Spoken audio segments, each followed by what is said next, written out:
I came second to his girl best friend yet again, and I've never felt more loved in my entire life. In Brazil, that first slice of birthday cake is a weapon disguised as tradition, because you have to hand it to your favorite person while everyone watches and judges who you value most. And after 3 years together, I'd learned exactly where I stood in that hierarchy. My boyfriend Jake had the kind of backstory that made you understand why family came first for him.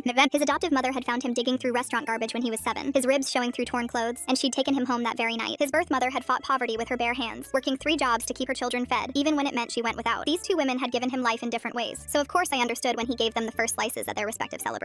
For weeks, I'd been planning his surprise picnic birthday party, reaching out to childhood friends he hadn't seen in months, staying up until 2 in the morning, perfecting his favorite tres leches cake. I spent more than I should have on everything because seeing him happy was worth it. But still, a small voice whispered that this time, at the party I'd organized, surely it would be my turn. The picnic was perfect, with string lights twinkling in the trees and all his friends laughing as we sang happy birthday. My heart raced as Jake held the knife over the cake, and I tried not to look too eager while everyone waited to see who he'd choose. He looked around the circle of faces, his eyes landing on mine for just a moment before sliding past to Isabella, his best friend since childhood. "For my sister who never let me give up," he announced, handing her the plate while she squealed. I kept my smile steady, even as something inside me crumbled. Isabella deserved it, as she'd been there when his birth father left, when he'd gone hungry, when he'd almost dropped out of school. She was practically family who lived 2 hours away now, rarely seeing him, while I saw Jake every day, woke up beside him every morning, heard his love before sleep each night. But standing there watching everyone cheer while I became invisible again, I couldn't help feeling like I'd never be the most important person in any room. We talked about marriage constantly, planned our children's names, yet when it came time to declare his love publicly, I was passed over. That night after everyone left, Jake found me on our balcony, wrapping his arms around me from behind. "Thank you for today. It was perfect. I'm glad you enjoyed it," I said, my voice smaller than intended. When he asked what was wrong, I erupted. "In all 3 parties, you never picked me for the first slice. I know they all deserve it, but at the party I threw, the one I spent weeks planning, I was so sure it would finally be my turn." He got defensive, listing every breakfast made and flower given. But when I explained it wasn't about cake, but about publicly declaring your person, that this tradition was how my culture showed the world who mattered most, he went completely still. "So everything I do every single day means nothing because I didn't give you cake?" The accusation in his voice made my chest tighten. "You're twisting my words. 3 times you chose everyone else for the first slice while our friends watched me get passed over, and each time I vanished a little more." He pulled away, shaking his head. "I can't believe after everything we have, you're jealous of my family. There are bigger ways to show the world someone matters than cake." He walked away with a coldness I'd never seen from him before, leaving me crying alone on the balcony. The next morning, I woke to an empty bed and silence that felt heavier than usual. I reached for Jake's pillow when I heard soft laughter from the kitchen, followed by Isabella's voice saying, "You're getting better at this," and then another voice cooing, "No babe, you're doing it all wrong. Let me show you." My stomach dropped as I crept down the hallway, my heart pounding with each step. Through the doorway I saw Jake standing close to Isabella, both of them covered in flour as she guided his hands over the frosting bag. My counter was a disaster zone of failed cake attempts. "Finally," Isabella exclaimed when she saw me, wiping flour from her cheek. "We've been trying to teach this fool to bake for 3 hours." A woman appeared from behind the fridge door holding eggs. "This is my girlfriend," Isabella added, wrapping her arm around her. "She's the actual baker here, but Jake keeps ignoring her advice." Jake looked exhausted but determined. "Isabella called me an idiot last night after you went to bed, said she saw your face at the party and I should have known better." On the counter sat a lopsided cake with uneven frosting that said, "You're first," in shaky letters. Jake cut a piece and held it out to me. "Remember when I said there were bigger ways to show the world someone matters?" I already knew what I wanted to do. He pulled a small velvet box from his pocket. "I thought the ring would say everything, but you taught me that some things need frosting too." He dropped to one knee in our messy kitchen while Isabella filmed. "So how about we make it official? Will you be my first choice forever?" I said yes through tears and bit into his disaster of a cake, which tasted terrible but felt perfect because finally,